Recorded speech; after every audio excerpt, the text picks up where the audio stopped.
Assalamualaikum warahmatullahi wabarakatuh. My name is Muhammad Taufik bin Muhammad Tabib, and I am going to talk about the project management issue in the case study about Melaka Gateway project.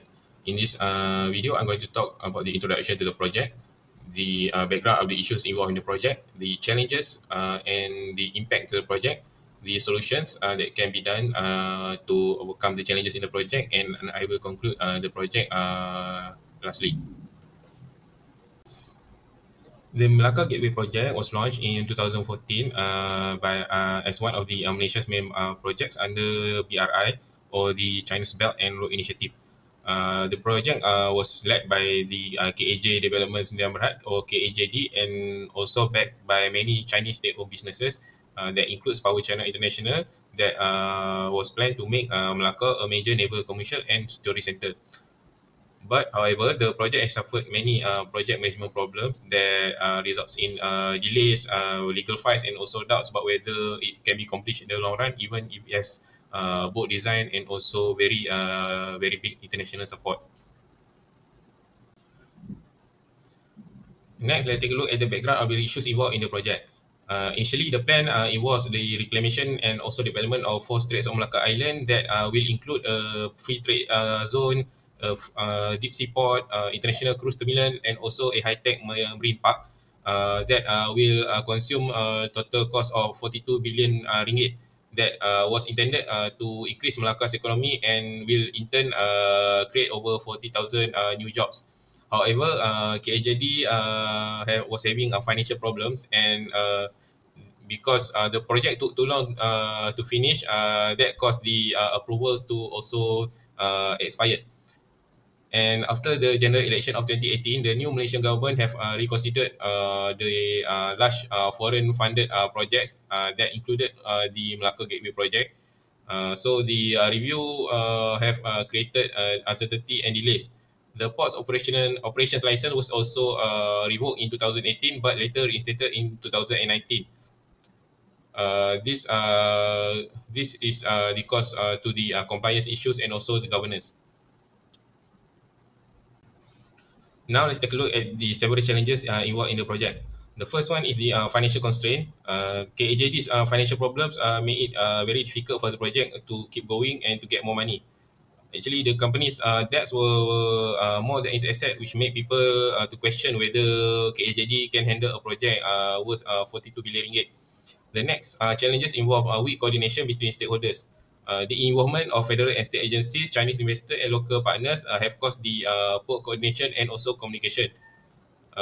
Confusing priorities and roles were also caused by the administrative delays. The next challenges involves the approval and also regulatory delays. Due to non-compliance and delayed work, the approvals by Department of Environment and Department of Drainage and Irrigation has expired in 2018. These critical construction activities were halted, and also increases the project uncertainty.